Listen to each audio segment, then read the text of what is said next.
Reprenez intensement avec la prière. Shalom, bien-aimés dans le Seigneur. Notre méditation du jour s'intitule « Reprenez intensement avec la prière ». Nous tirons notre texte dans Marc chapitre 14, le verset 38 qui nous dit ceci. « Veillez et priez, afin que vous ne tombiez pas en tentation. L'esprit est bien disposé, mais la chair est faible. » Alléluia. Quand Dieu est sur le point de vous bénir à une grande échelle, le diable vous distrait pour vous empêcher de prier afin de vous voler votre sensibilité spirituelle. Quand un croyant perd sa sensibilité spirituelle, il devient un aveugle et un sourd dans le monde spirituel.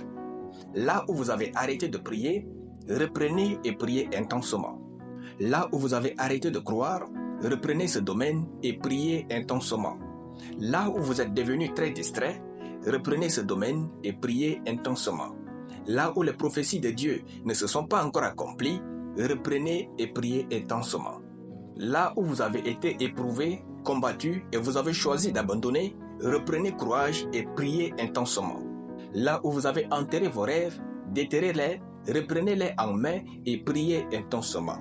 La prière intense, même si elle ne vous donne pas ce que vous voulez pour l'heure, elle vous donnera ce que Dieu veut vous donner de la meilleure des manières. Dans notre verset du jour, Jésus nous dit « Veillez et priez afin que vous ne tombiez pas en tentation. » Si donc nous ne prions pas, nous tomberons dans les tentations du diable et des hommes méchants. Il n'est pas l'heure de se refroidir dans la prière, mais de prier intensément. Car les défis de la vie et les ruses du diable se présentent au quotidien pour éteindre notre foi en Dieu.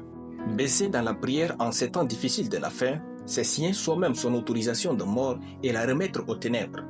Baisser dans la prière en ces temps difficiles de la fin, c'est signer pour vivre dans les maladies et les difficultés comme esclaves. Notre prière ne fait pas certes tout pour nous, mais elle crée dans nos vies un champ d'action où Dieu peut tout faire pour nous. En ces temps de la fin, n'attendez plus vos heures habituelles pour prier. Si vous êtes sincère, vous verrez que vous ne priez plus à ces heures. Donc, priez en tout temps. Priez dès que vous avez du temps. Priez dès que vous êtes seul.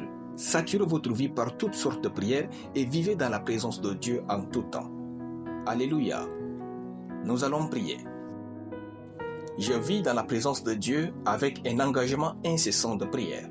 En tout temps, mon cœur et mon être sont plongés dans la prière efficace au nom de Jésus. Amen.